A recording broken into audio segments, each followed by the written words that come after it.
हाय good morning. मैं Mohammad Irfan Baig, audiologist and speech language pathologist. और आज 3 मार्च है। 3 मार्च जिसे पूरी दुनिया में वर्ल्ड हियरिंग डे के रूप में मनाया जाता है। तो हम आज बात करने वाले हैं हियरिंग यानी सुनने की शक्ति।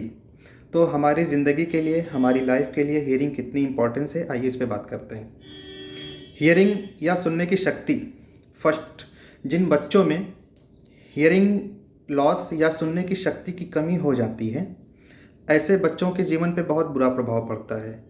ऐसे बच्चों का ग्रोथ नहीं हो पाता, वो अपनी प्रॉपर स्पीच डेवलप नहीं कर पाते, लैंग्वेज डेवलप नहीं हो पाती है और उनका कॉन्फिडेंस लेवल बहुत ही डाउन हो जाता है।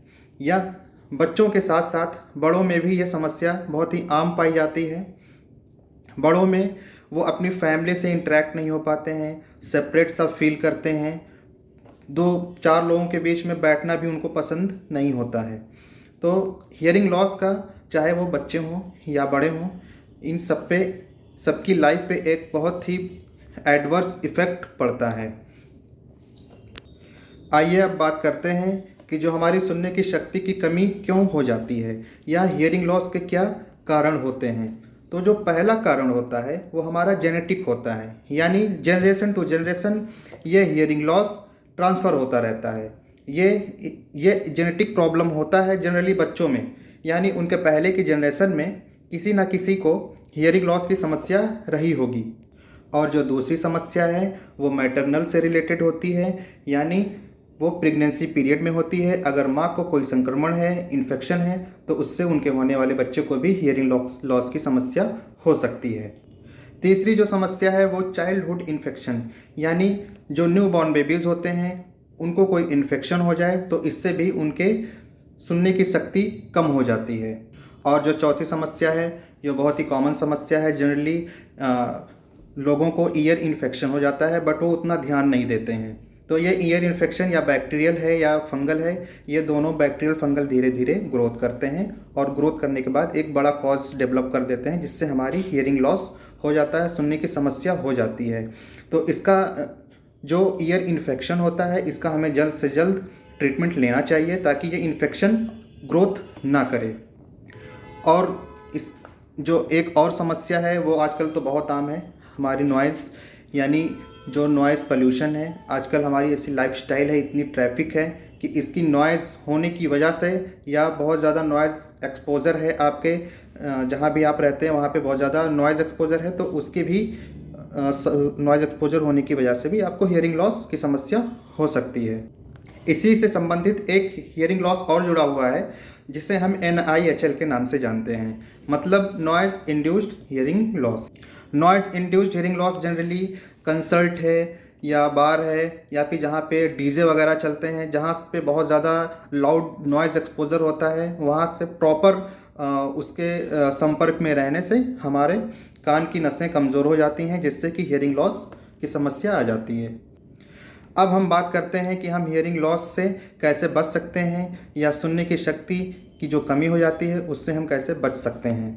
जो मैटरनल प्रॉब्लम होती है, मैटरनल प्रॉब्लम के बाद हमारे बहुत सारे वैक्सीन्स अवेलेबल हैं, बच्चों को तुरंत वैक्सीन देनी चाहिए। दूसरी चीज़ जो बहुत ही इम्पॉर्टेंट है, ध्यान नहीं देते हैं अक्सर लोग, मदर को इसके बारे में बहुत ज़्यादा जागरूक करनी चाहिए कि हियरिंग लॉस बच्चों में कैसे हो जाता है। तो एक जागरूकता की कमी की होने की वजह से ये हियरिंग लॉस की समस्या धीरे धीरे आगे बढ़ती रहती है, जो कि आगे चल के बच्चे की ग्रोथ पे बहुत फ़र्क डालती है।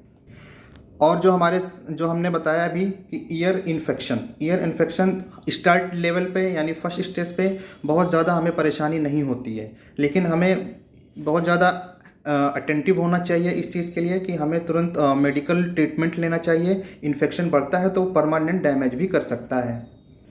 अब आइए हम जानते हैं कि अगर हियरिंग लॉस की समस्या लग रही है तो हम उसको कैसे आइडेंटिफाई कर सकते हैं।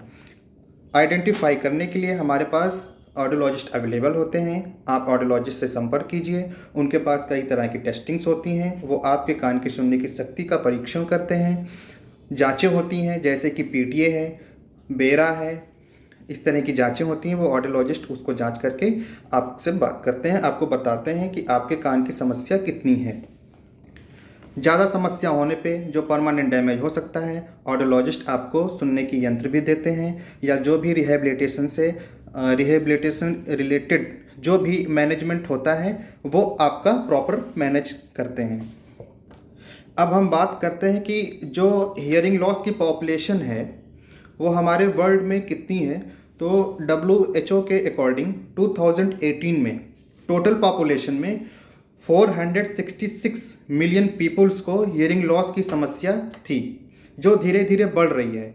और ये एक हम गेस कर रहे हैं, WHO गेस कर रहा है कि 2030 तक ये प्रॉब्लम 630 मिलियन हो जाएगी, और 2050 आते आते 900 मिलियन पीपल को भी क्रॉस कर सकती है। तो डे बाय डे ये हमारी समस्या बढ़ती जा रही है। मेरा वीडियो बनाने का एक ही उद्देश्य था कि हियरिंग लॉस के बारे में आपको जागरूकता दी जाए।